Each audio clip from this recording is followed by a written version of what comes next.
Hare Krishna. Hare Krishna. Welcome. Can everyone hear me okay? Yeah. So welcome to Hare Krishna Valley.com.au. So this is a spiritual oasis in the desert of this dark age. This age is called Kali Yuga. Yuga means age or time. And Kali means dark. Does it feel like the world is a dark place at the moment? Hands up if you feel like the world is a little bit dark. Quite a few people. Yeah. There's a lot of darkness in the world. There's also a lot of light in the world. So there are two forces. They cannot exist simultaneously. They exist simultaneously, but not in the same place. When the sun comes up, Krishna Surya Sama. The sun is, in India we call it Surya. In France we call it Soleil. In Italy we call it Sole. Yeah, similar to France. Yeah, Italy, France, similar.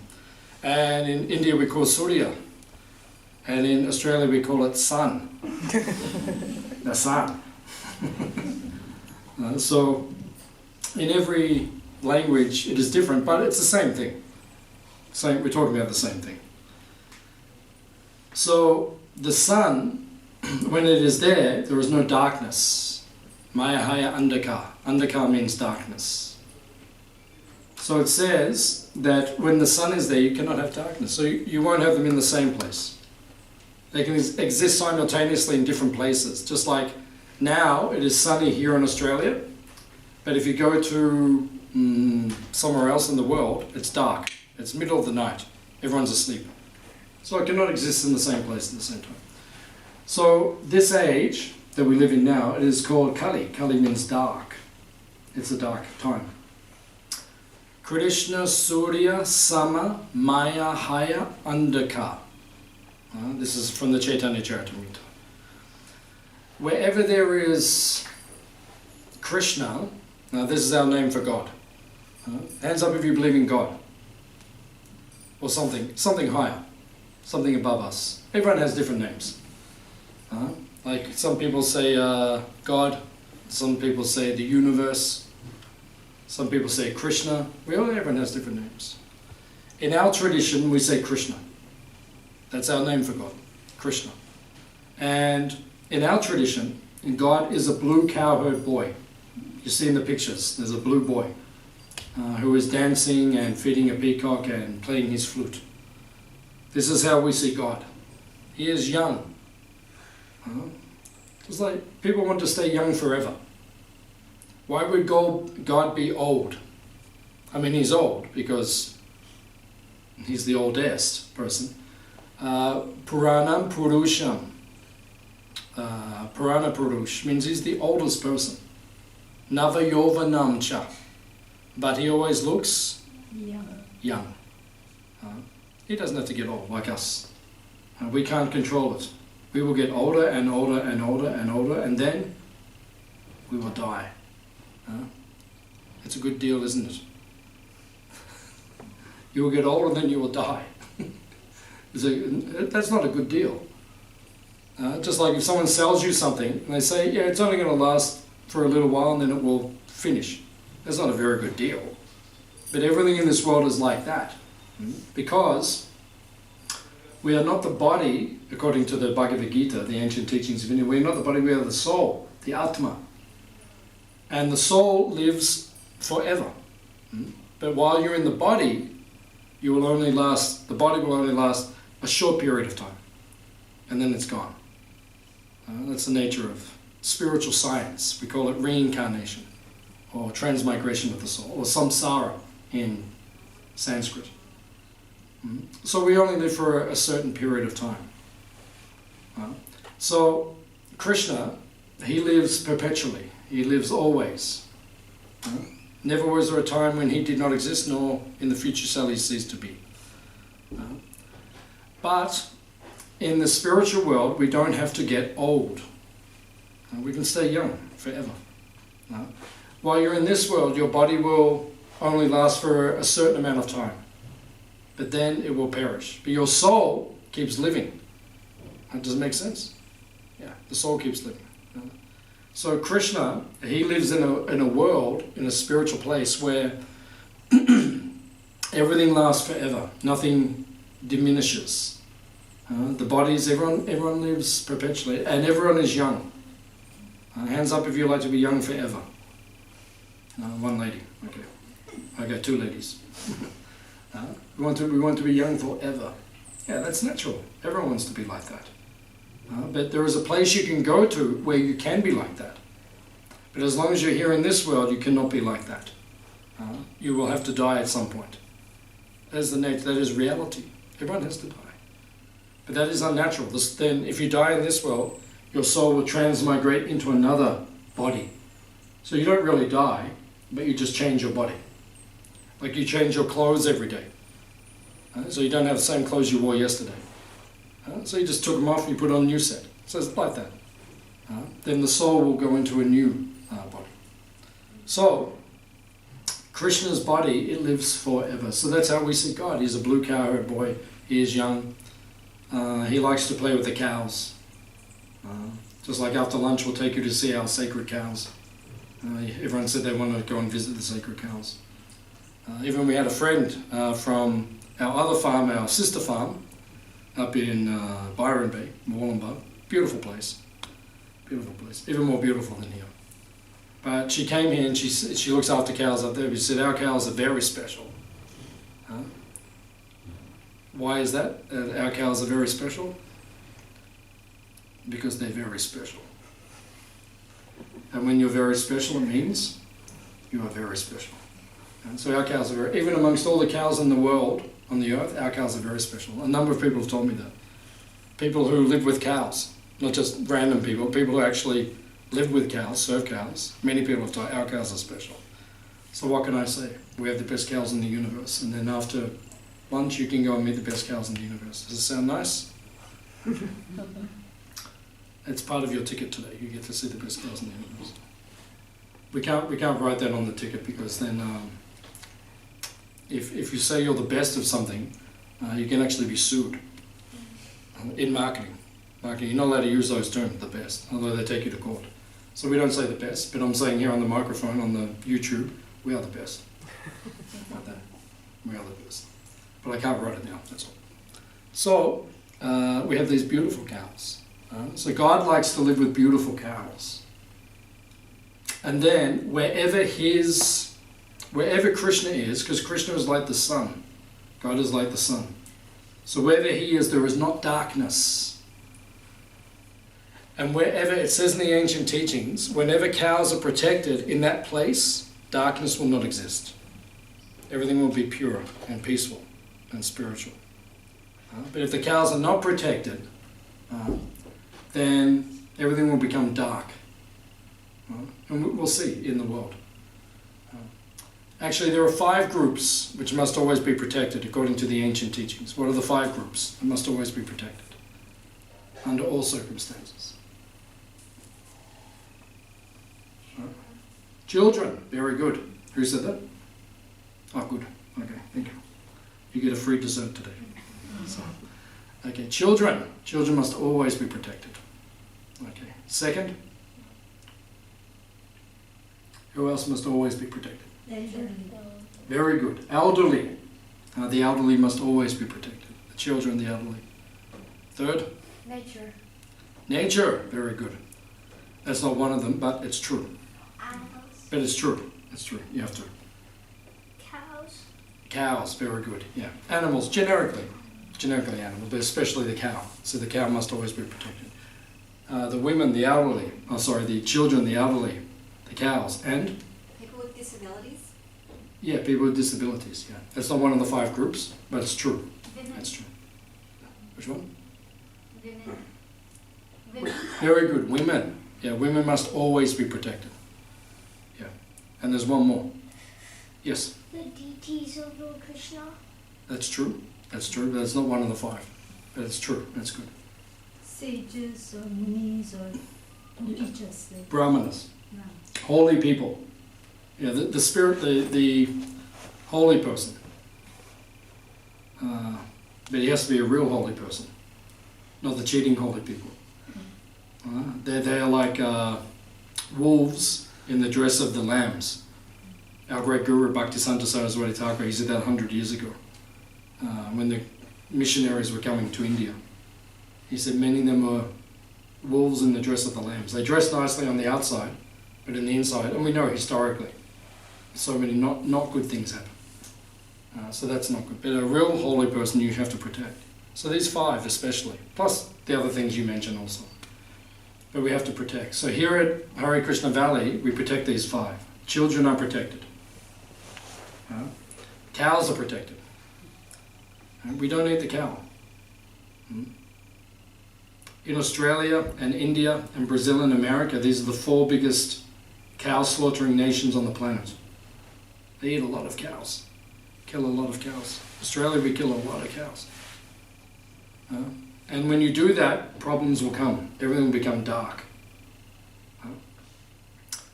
So here we don't kill the cows. They are born, just like a few days ago.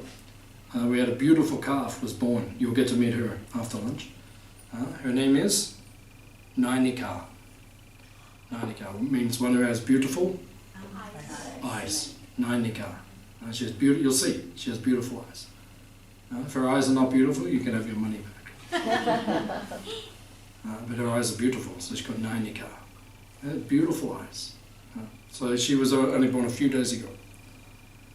So that the cows, they are born here and they can die here peacefully. They don't have to worry. No one's going to eat them. All the other farms in Australia, everyone eats the cows. We don't eat the cows. So cows are protected, children are protected. We don't eat the children either. We're not going to have these kids for the feast today. Unless they're not well behaved. Then we'll have to think about it. But otherwise, we don't eat the kids. Don't eat the children. Not good. Don't eat the children.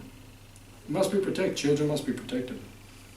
See around the world, the children, I'm not going to give statistics and everything because I don't want to depress all of you, but child abuse is huge. If we really go into it, but I'm not going to go right into it, but it's huge on the planet. And then that's why there is darkness, that's why there's war and all these problems, because if you don't look after cows and children, and women must always be protected. Women are being exploited all over the world. Once again, I won't go into the statistics, but a lot of exploitation of the women. And if you exploit the women, everything will become dark. So the women, the children, the cows, the elderly, same thing. I won't give statistics, but elderly people are not being looked after in a lot of places. Not being looked after. And finally, the holy people. Sometimes the holy people are not looked after. Like I said, the genuine holy people. Like in some countries around the planet, they try to stop us. We are genuine holy people. We practice what we preach. We don't tell you one thing and do the other thing. No, we do the same thing. But in certain places in the world, they are trying to stop us, persecute us. They give us a lot of problems in certain places. So when all this happens, then the world becomes dark. So here at Hare Krishna Valley, we're teaching the positive alternative. That you have to protect all of these different groups, and then things will not become dark. Why do we do this? Because this is what Krishna teaches us. This is what God teaches us. In the Vedas. The Vedas means the word Veda. You know this word? What does it mean? What does it mean? Veda. Yeah, knowledge. Yeah, it means knowledge. The Vedas are the books which give us knowledge. The Bhagavad Gita, it's a famous book. It gives us knowledge. If you study it, it is like a guidebook how to live in this world. And if you study it and practice it, your life will be peaceful. And if you don't practice it and you don't study it, your life will not be peaceful. Sometimes people, they say, I know the Bhagavad Gita. I meet many people. Sometimes they say, I know the Bhagavad Gita. I know it. I said, okay, tell me something. But then what they tell me is not what's in the Bhagavad Gita. Because I study it, I teach it, I learn it, and we try to follow it. So if you do this, your life will become peaceful. But if you don't do it, then. So this knowledge is called Veda. Veda means spiritual knowledge. We all need spiritual guidance in our life. Because in the 3rd chapter of the Bhagavad Gita, the 3rd chapter is called Karma Yoga. What does karma mean? Karma. Everyone knows the word karma. What does it mean, karma?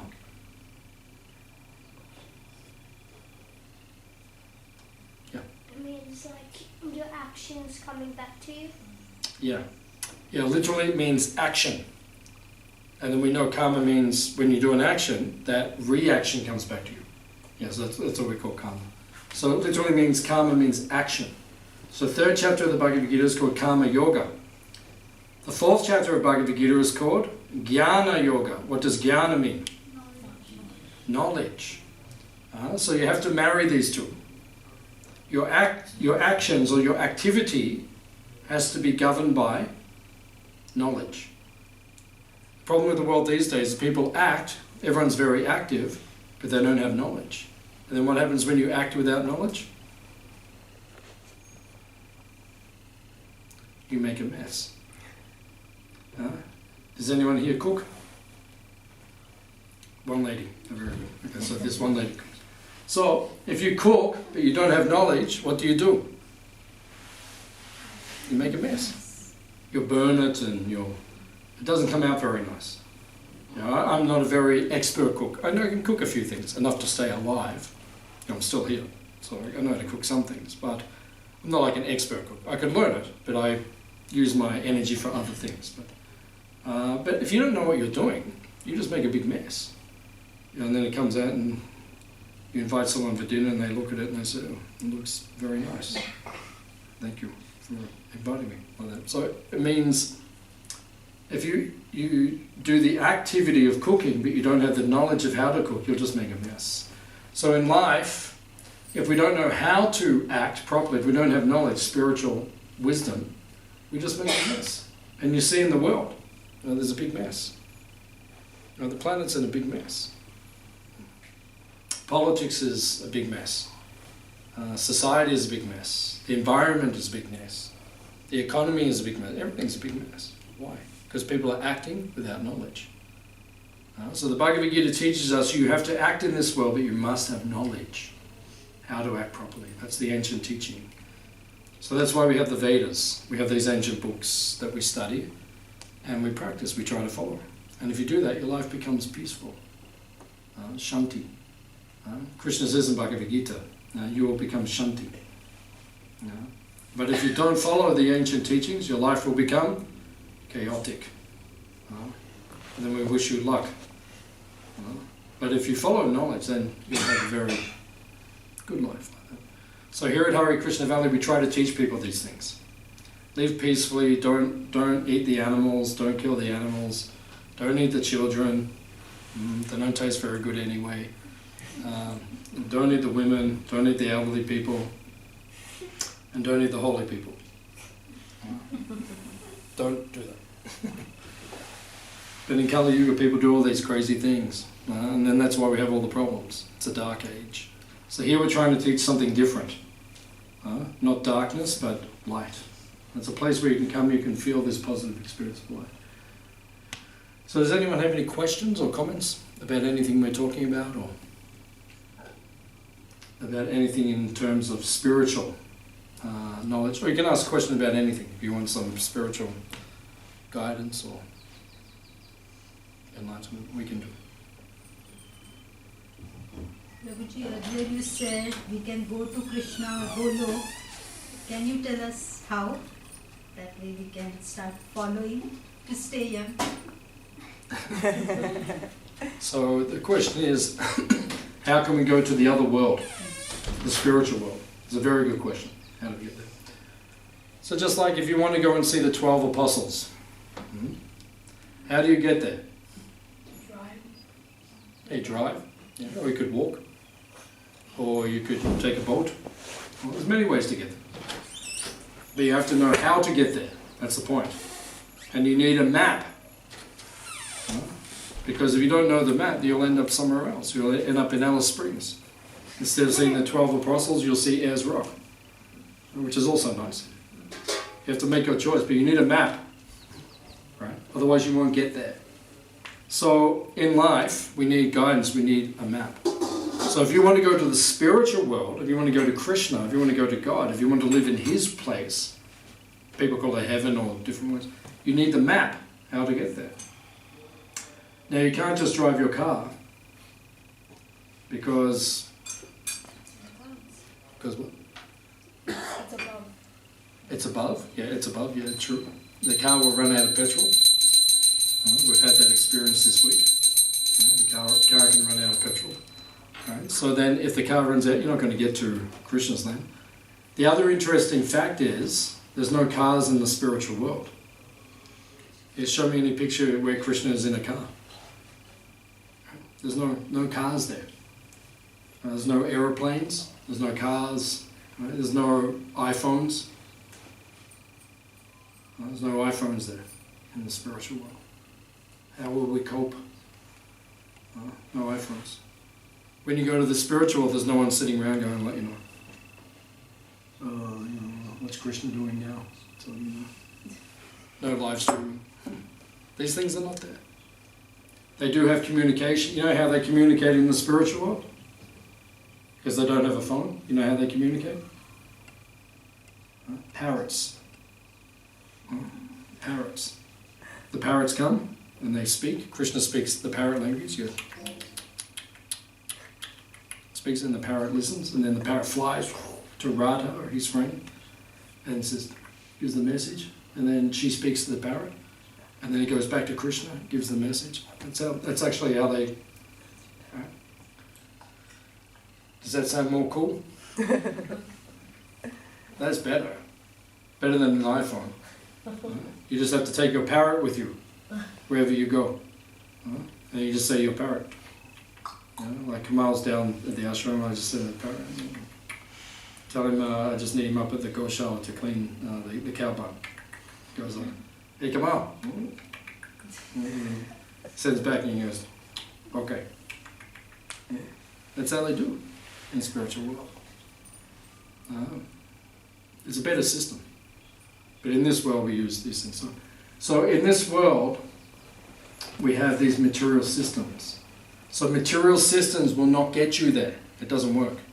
You can't use an iPhone to call Krishna. And you can't just say, Krishna, Hare Krishna. I was wondering if I can come to the spiritual world. Can you send me a pin on Google Maps so I can find out where you are? It doesn't work like that. It's not that system. So what is the system? So it's a good question. What is the system? The system is, we can get there by sound vibration, which is called Shabda Brahma. Shabda Brahma means spiritual sound. Spiritual sound. Sound is how we learn about everything in this world. Right? How do you learn something? It's by sound. Right? You put on the television, or you put on the radio, or how it's sound. Sound tells you.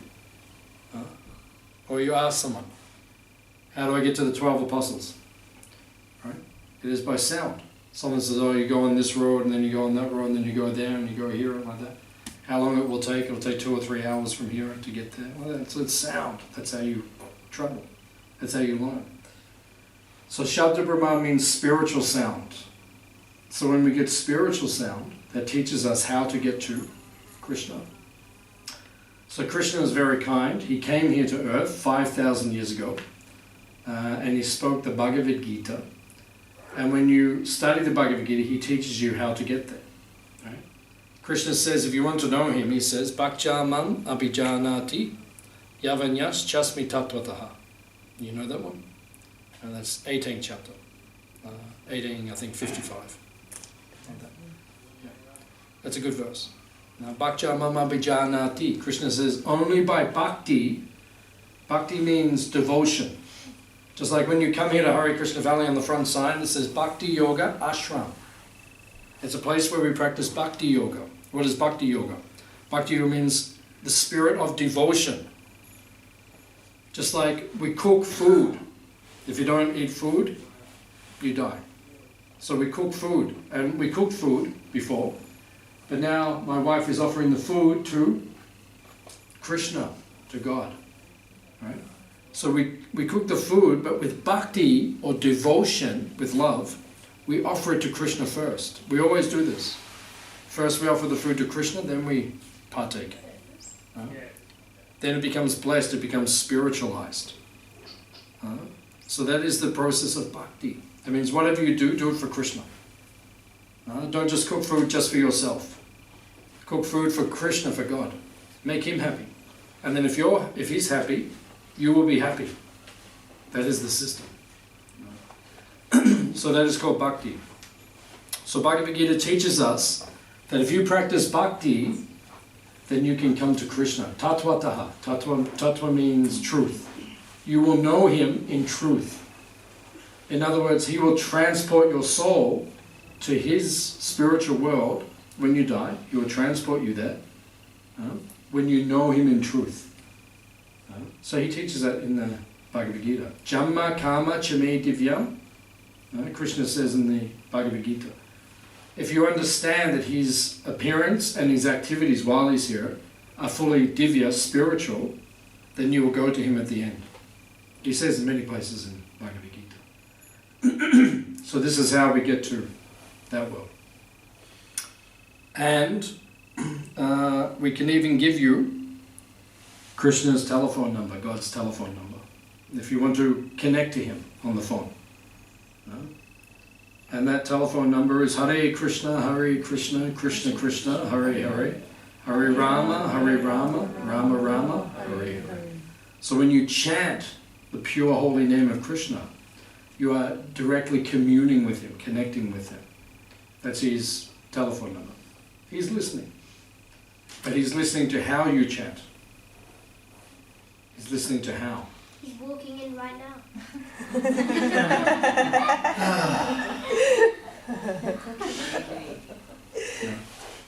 You could be correct. If you have the eyes to see.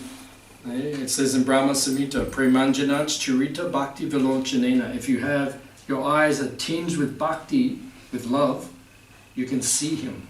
So maybe he walked in now, but we can't see him because we still have lust. We still have material desires in our heart.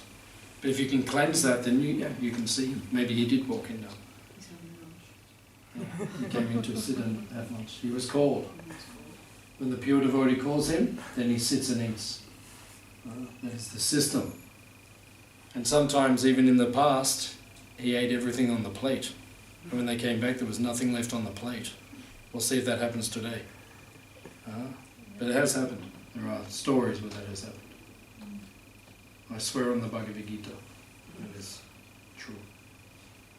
So that is how we connect to Krishna. But that was a very nice question. Is that okay? I was also prompting to the 9 steps that would help us day to day life. 9 steps?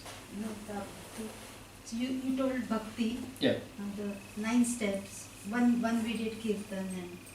Shravanam, Kirtanam, Vishnu Smaranam, but you mean those 9? Yeah, 9 ways that we can connect to Krishna. Yeah, that's nice. So the first one is called Shravanam. Shravanam means hearing. Sound. What's it? Sound? No, it means hearing. Shravana. It means to hear. Shravan. To hear. So like now we're hearing about Krishna. So that is one way to connect to Krishna, to serve him or to connect to him. Second is kirtan. Kirtan means chanting. Like before we did some chanting. Did you like the chanting? Yeah, had some nice spiritual vibration. It is a way of connecting to God. When you chant, one of our mottos is chant and be happy. If you want to be happy in life, then you can chant. Just dance and chant like we do, and it will make you feel happy, peaceful, connected to Krishna. So that is called kirtan. Kirti literally means to glorify. So it means glorifying Krishna. When someone says your name, now what do? Like if someone's outside now, around the corner, and they say your name, then what do you do? If someone says Maggie, right? If someone calls Maggie, Respond. yeah, then you become Utkanta. Utkanta means your neck elongates. You go like, oh, who's calling me? Like that. So when you call Krishna's name, if you call it with enough feeling, then Krishna says, oh, who is calling me? Like Draupadi, you know the famous story. Draupadi said, hey Govinda, hey Krishna. And then Krishna said, where is she? She's calling me, she needs me now. And he came, and he looked after her. Even in my life, sometimes I've called Krishna, and Krishna, he looks after, he protects. So, Shravanam, Kirtanam, Smaranam. Smarana means remembering. Yeah, Smaran means to remember. You remember. If you remember Krishna with love, right, then that is a way of serving Krishna or connecting to him, uniting with him. Smaranam. Shravanam, Kirtanam, Vishnu Smaranam. Pada Sevanam. Pada Sevanam. Pada means the feet. Sevanam means serving. Serving Krishna. So what does it mean to serve someone's feet? This is a little bit, it's something which is there, it's prevalent in our tradition. It might be in other traditions as well. Do they, like in Christianity, do they put emphasis on the feet? No, they put the whole body in the water. The whole body in the water. Yeah, okay. They do during Good Friday, the Pope washes the bishop's feet, but that's the only time. Okay, so it is there. Yeah. It is there in their tradition. They wash the feet, yeah. So it's a way of showing respect to a person in our tradition, because in the ancient days, if someone came to your home, they would walk, generally, unless they were very affluent, they would have a chariot. And now we just get in the car, we just go. But people would walk a long distance. So when they got to your place, quite often you would wash their feet as a sign of respect. To cool. Yeah, soothe the feet. Because you just walked a long way then, So it's a way of respecting someone. So in our tradition we offer respect to the feet of Krishna, his deity form and so forth. Pada Sevanam. Shravanam, Kirtanam, Vishnu Smaranam, Pada Sevanam. Archanam. Archana means to worship. In the temples all over the world we have forms of Krishna and we worship those forms. It's called Archa Vigraha. In India people will be familiar. Just like in Ayodhya. Has anyone been to Ayodhya? In India. Yeah, Ayodhya. Yeah, they just did the installation. Yeah. The whole world was watching it. Of this form of Ram. So this is Archana, when you worship the form. And Modi, the Prime Minister, he did the arati in a ceremony to worship. So it's called Archana, worshipping the forms of Krishna. Pada Sevanam, Archana. Vandanam. Vandanam means prayers. Vandana, to offer prayer. People pray. Like that's one way of connecting to God. Quite often people pray when they need something. Give us this day our daily bread. Prabhupada, the founder of the Hare Krishna movement, he used to say, why are you just asking God for bread? He can give you much more than bread. Give us this day our daily bread. At least it's nice that you're asking him. But if that's all you ask from God, then he can give you so much more than bread. Vandanam, Dashyam. Dasya means servant, to be a servant of Krishna. That's one way to connecting to it, by serving him. Dashyam. Sakyam. Sakya means to become his friend, to develop a friendly mood, because he's our friend, he's our best friend. He's called Suridam Savabhutanam. Suridam means best friend of everyone. Who is the best friend of everyone in the world? Krishna. Krishna's the only one who could be the best friend of everyone, because there's always someone you don't like in this world. Hands up if there's someone you don't like in this world. Yeah, there's always someone we don't like. Right? But Krishna, everyone likes him. Actually, in this world, some people don't like him, but that's their problem. Because if you met him, you would think he's pretty nice. So, Sakyam, Atma Nivedanam. Atma Nivedanam means to give yourself to Krishna, to give your very soul to Krishna. It means to give everything. You don't hold anything back. That's what we try to do here at Hare Krishna Valley. We try to give everything to Krishna. When you give everything, you'll be happy. When you hold back, you'll be unhappy. Just like in any relationship. If you hold back, if you don't give everything, then people don't feel satisfied. But if you give everything, then Krishna will be happy. And you'll feel the most happy when you give everything. So they're the 9 ways that we can... Anything else? You'd like to add anything else? Or? No, that's nice. It's okay? Thank you. Reminder. Yeah, it was good. Thank you for prompting. It was good. Very nice. Any other questions? Yes, madam. So when you talk about like protecting the children and the women and the elderly and all of that, and I'm just assuming that that would mean that the men are supposed to be doing the protecting. Why are they not included? And can you explain a bit more on that? Yeah, because those 5 groups, right, the women, the children, the cows, the elderly, and the holy people, the brahmanas, they are said to be, how would you say it?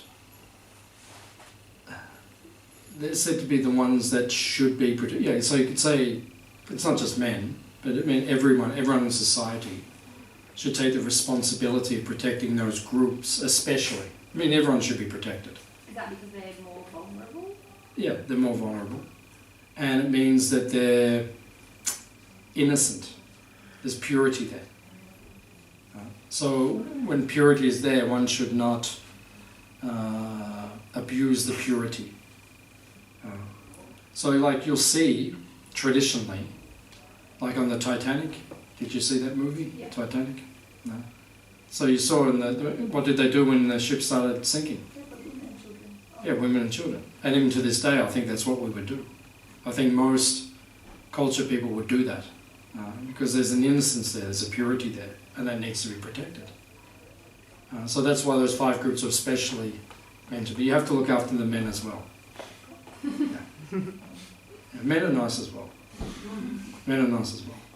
But it is the men's responsibility to make sure those 5 are always being protected. But it means everyone has to be protected. You know, we can't just say, oh well, you know, we're not going to look after men. Let them go down with the ship. And try to get them in the boat as well. But you know, if we have to make a choice, like you know, if I was on a boat and the boat's going down, and there's the women in the chair, of course I'm going to say, okay, they go first, and the elderly people and the cows, and the holy people. Yeah, of course you're going to let them go first. But you're including elderly men and elderly and male brahmanas in those categories as well. Yeah, the elderly men. Like that. You know, then that would be difficult. You know, the boat's going down. You have to pick between your grandfather and your grandmother. It's not an easy choice. You probably have to say, oh, you know, grandma, you go first. But you know, it just means everyone should be looked after. But those 5 are especially mentioned. Yeah, so it's more like an order of like innocence and vulnerability than it is of like leaving somebody out. Yeah. It just means those 5, because what we practice here and what we practice in the ancient teachings is what we call Dharma. Well, we have a nice little bull that you can meet after lunch. His name is Dharma. Dharma means religiosity. It means moral conduct. It means proper culture and behavior. So we have to follow Dharma. So Dharma means that if those 5 are protected, society flourishes. If those 5 are abused or neglected, society becomes dark. As we said in the beginning, that's why there's darkness in the world. If you know, they're trying to stop the problems in the world, but they're not looking after those 5. So if you don't look after them, how are we going to have a peaceful world? We're not. For also too, the Brahminical are like the guide, they give the guidance, spiritual guidance to community, to society. And then the elderly have wisdom and have lived a life and have nurtured and have, done that. And then the women are generally the nurturers, and then the children are the future. So that's why there's that emphasis on those particular groups, because those are quite, foundational in societal structure. So they should be protected, and when they're protected it flourishes, because there's respect for religiosity, there's respect for the wisdom and acknowledgement of what the elderly have done, and the nurturers and the future and the children. Then what about the cows? Oh, and the cows are like the mothers, the centerpiece of nourishment, but in traditional society there was a lot more emphasis on the role of the cow. Is that okay? Yeah. But we look after everyone. Men are good too. Men are good too. Yeah, they just don't get a mention. But they're good. Well, they're kids. Yeah, they're there. They're there. They're in the groups. Any other questions?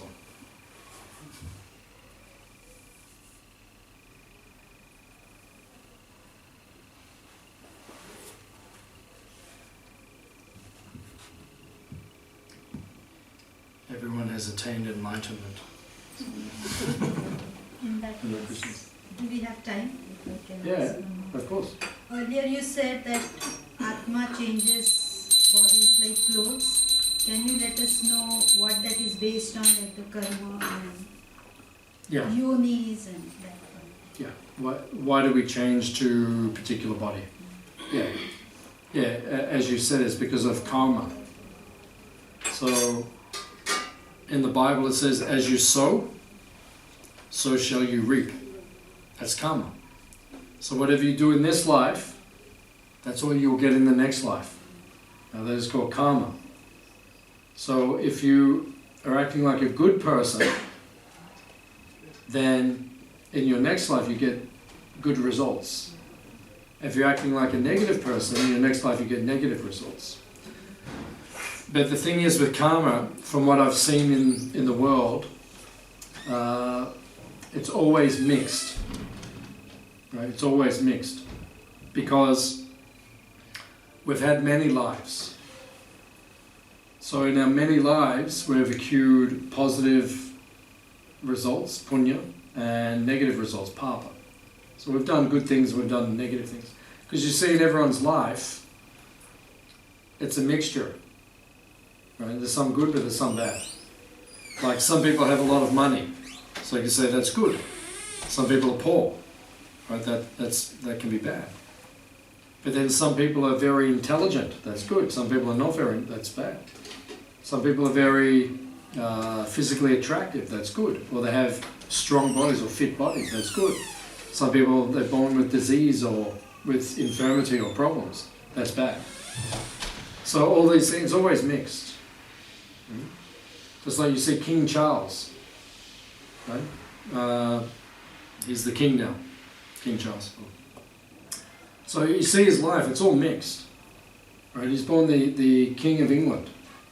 So, there's some good parts to that, because in one sense you never have to work. Everything is just there for you, so that's good. But then he couldn't marry the person that he wanted to marry, so that's bad. And, there's so many problems of karma, and, it's always mixed, you see with everyone. So the answer is, why is it that some people are born one way, some people are born the other way? That's karma. Right? Some people have very good experience in life, that's good karma. People are bad, that's bad karma. So everything is from what we've done previously. And it's always mixed. And no one gets a perfectly good deal. It's always mixed deal. That's the nature of this world. Anything you want to add? It's okay. Yeah. Any other questions? Yes, sir. Yeah. So when you're in your past life, reflecting on that past life, that chooses if you know who Krishna is and study human stuff. Yeah, but like, so I was just wondering, because when I was like first born, there was a kirtan on, like straight away as soon as I was born. So I think I was just like a cow who was like saved by some peaceful devotees. So like I just wanted to know, does that like change anything in me? Like, am I more pure? Because you were a cow in your previous life. No, like if I like, because I was with devotees who saved me and I was in a spiritual area. So, do you know that you were a cow in your spiritual life? Do you remember being a cow? Well, it says that like before your human life, you're a cow. Yeah, I understand. Yeah, cows become humans. But what is more likely is that you were a human in your last life. You were a devotee of Krishna in your last life, but you didn't become completely pure. So now Krishna is giving you another chance because you were born in a family of devotees, right? And when you were born, the Maha Mantra was playing. You heard Krishna's name as soon as you were born. So that means, but you're taking up from where you left off. Because in Bhagavad Gita, Krishna says, wherever you leave off, that's what you will take up in your next life. So now you're starting again. So this time, you have to get it completely perfect. This time you have to become a pure lover of Krishna. And then you don't have to have another life. You don't have to be born as a cow, or born as a devotee, or born as an aardvark, or anything. You can just go back and live with Krishna. Is that okay? Okay. Any other questions?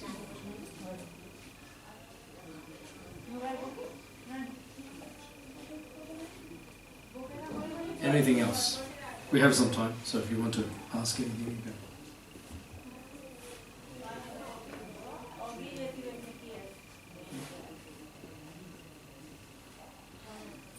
Any other questions?